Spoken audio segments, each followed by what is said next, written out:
Napakalaking yaman talaga ang nandyan. Kaya pala ganyan na lang ka-agresibo ang China dyan. Hmm? Gusto talaga nilang angkinin yan kasi ah, yung kanilang state corporation sa offshore gas, inamin na mayroong ganun kalaki. Ito, panoorin nyo to mga kabunyo.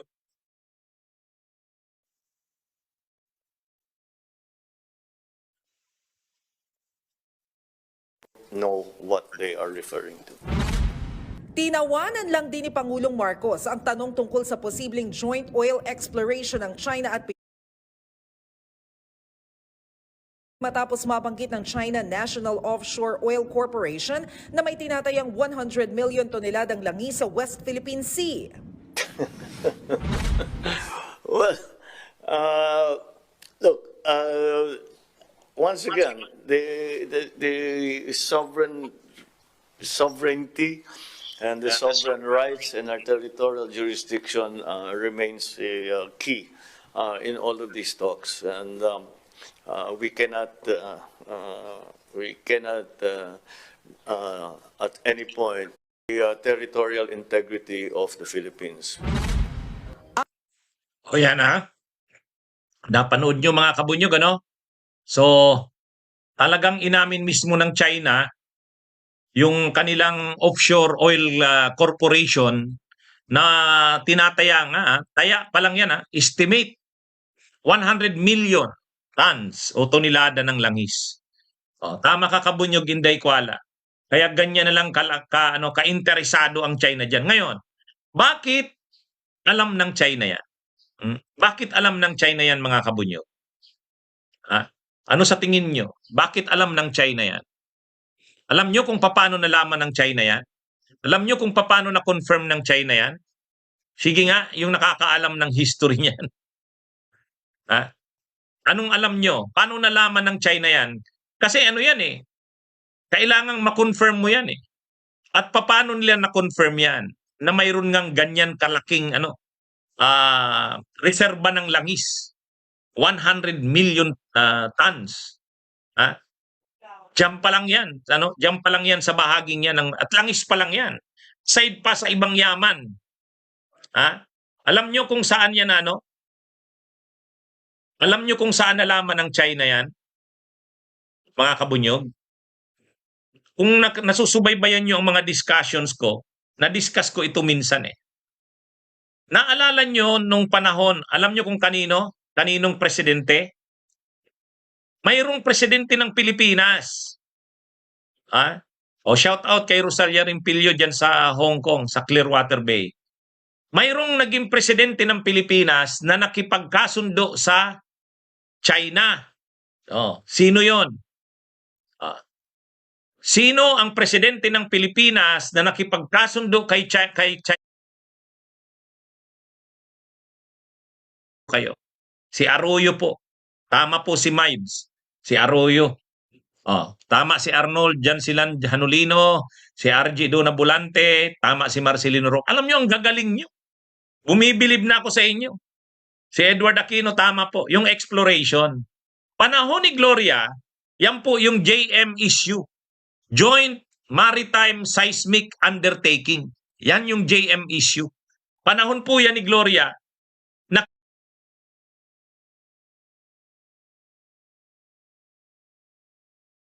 kasundo si Gloria sa isang undertaking.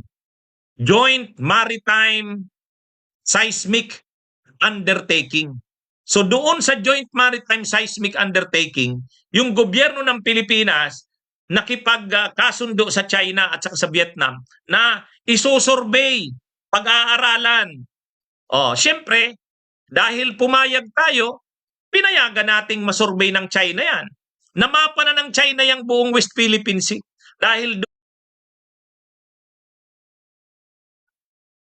ngayon, question yan ng mga makabayan at progresibo sila Nery Colmenares. Question yan sa Korte Suprema. At ang latest na decision yan, last year yata yon, nag-decide ang Korte Suprema na illegal yung ginawa ni Gloria. Kaya lang nangyari na. Wala na. Nagawa na ng delayed na yung pag-declare ng Korte Suprema. na joint exploration. Illegal. Nagawa na, tapos na. 2004 yun eh. 2004 yun. Kaya ngayon mga kabunyog, complete PINSI. Dahil nga dun sa ginawa ni Gloria ang JMESU, Joint Maritime Seismic Undertaking. Ngayon, question yan sa Korte Suprema, dinesisyon na ng Korte Suprema nung last year lang. Last year. At ang desisyon ng Korte Suprema, unconstitutional. Alam nyo kung bakit unconstitutional mga kabunyog, mga kababayan? Alam nyo kung bakit unconstitutional yung ginawa ni Gloria? Kasi nakalagay sa Exploration, Development, and Utilization, EDU. Yan yung ginagamit kong keyword pag nagme-memorize kami sa law eh. EDU, Exploration, Development, Utilization. So yung pag-survey, yung seismic undertaking, yung Joint Maritime Seismic Undertaking, exploration yun, ini-explore mo. Minamapa mo, inaalam mo kung ano yung nandyan ng mga yaman. Mali. Sabi ng Korte Suprema, nakalagay sa konstitusyon natin na ang exploration, development, and utilization dyan sa West Philippine Sea, yung may sovereign rights tayo, dapat exclusively gawin lang yan ng Pilipino. Hindi pwedeng kasama ang dayuhan dyan. Oh, 'di ba? Kaya diniklara ng Korte Suprema unconstitutional yung ginawa ni Gloria. So ngayon, hindi na pwedeng magkaroon ng joint exploration diyan.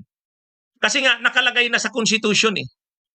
Pero lalo na kung gobyerno sa gobyerno, lalo 'yan.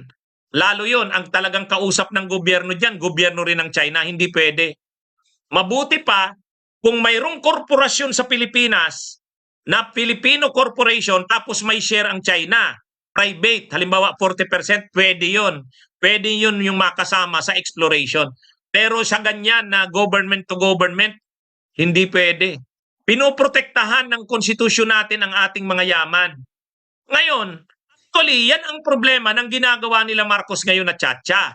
Kapag inalis yung provision na yan, na ang exploration, development at utilization ng ating natural resources, kasama na yung may sovereign rights tayo, kapag inalis yan, kasi yan yung plano nila sa Chacha, makakabuelo na ang mga dayuhan.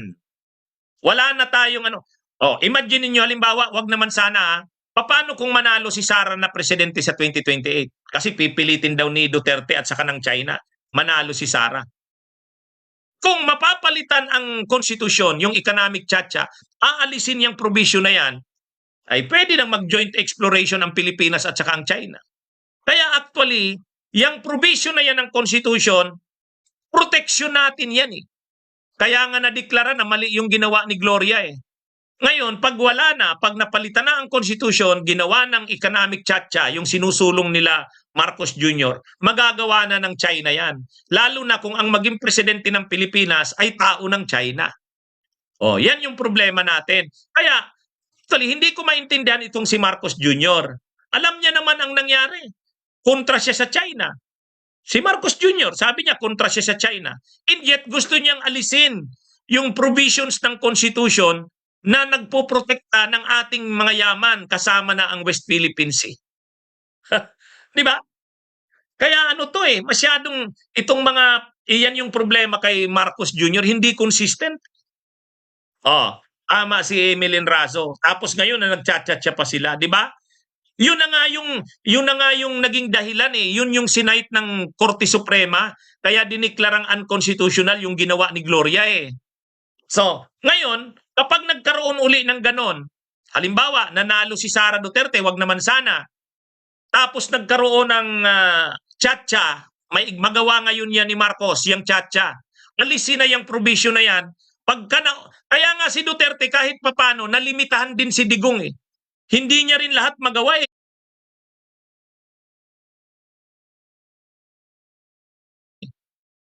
So ngayon, kung gagawin ni Marcos yung Chacha na yan, aalisin niyang provision na yan, tapos nanalo si Sara Duterte sa 2028, wala na tayong proteksyon.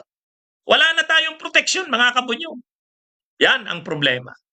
Pag nanalo si Sara Duterte, ang nasa likod niyan, si Gloria. Di ba? Yan yung ano eh.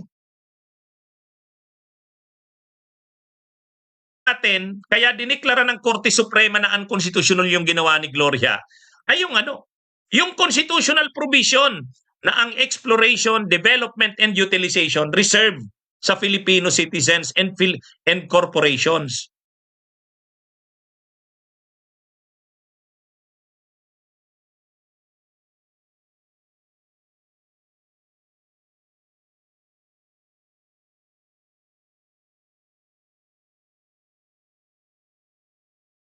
Pwede rin na corporation na foreign pero hanggang 40% lang sila. Oh, ngayon, pag inalis yung provision na yan, inalis na yan, wala na, makakabwelo na ang China. Yan ang problema. Kaya actually, hindi ko talaga maintindihan bakit si Marcos Jr. tinutulok niya yung tsa-tsa na yan. Samantalang, akala ko ba kontra siya sa China? Di ba? Akala ko ba kontra siya sa China? Walang problema kung matino ang nakaupo.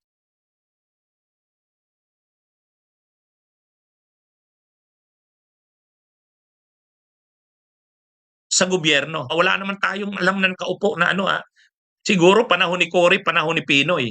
Pero kung mga tulad ni Duterte, tulad ni Sara, kung manalong presidente yan, tapos ang constitution mo, naalis na yung ganyang mga provisions na nagpo-protect ng ating yaman, ay wala.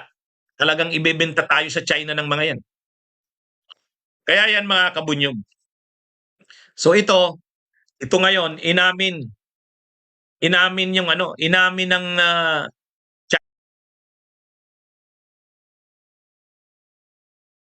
inamin mismo ng China na mayroong 100 milyong toneladang langis dyan sa West Philippine Sea. Ito po.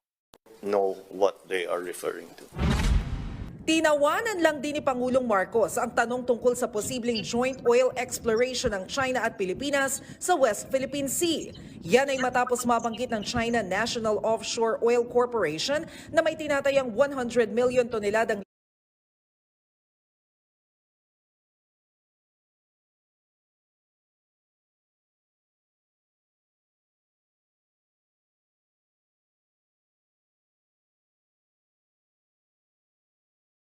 langis sa West Philippine Sea. Well, look, once again, the sovereign. Anyway, natatawa siya sa ganyan. Pero delikado ang gagawin niya nito ni Marcos. Bakit? Aalisin yung provision na nagpo-protect niyan. Ngayon, bakit? Natatawa siya. Kasi ang iniisip niya, hindi niya naman gagawin yan na makikipag-joint exploration sa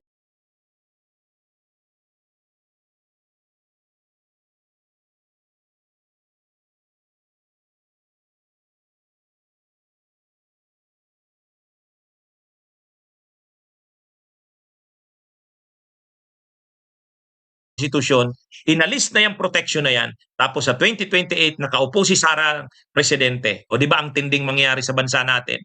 Hindi yan. Hindi ano yan. Kailangan natin na ang konstitusyon natin, protektado ang ating yaman. Para kahit sino pang presidente ang maupo, hindi nila pwedeng gawin anuman ang gusto nila. Yan. Kaya nga no to cha-cha tayo eh. Di ba? No to cha-cha tayo. Yan ang nagprotekta sa atin. Yan ang nagprotekta sa atin kontra sa China eh. Kasi kung wala yung mga provisions na yan sa Constitution, ay ang dami ng ginawa ni Duterte na siguro nagawa niya na lahat ng gusto niya. Pero dahil nga may provisions ang Constitution natin na ganyan, naprotektahan tayo. Tapos ngayon gustong alisin ni Marcos Jr. yon, babaguhin niya ang Tapos nung tinanong siya sa joint exploration sa China, natatawa siya. Wala. Inconsistent ito si Marcos. Yan ang problema kay Marcos, mga kabunyog. Bagamat may maganda rin, pero kailangan dito mahusay na advisor. Ha? Kailangan dito mahusay na advisor. Ha? Okay. Mag-lunch muna tayo, mga kabunyog, mga kababayan. Magandang araw sa inyong lahat. Mabuhay po tayo.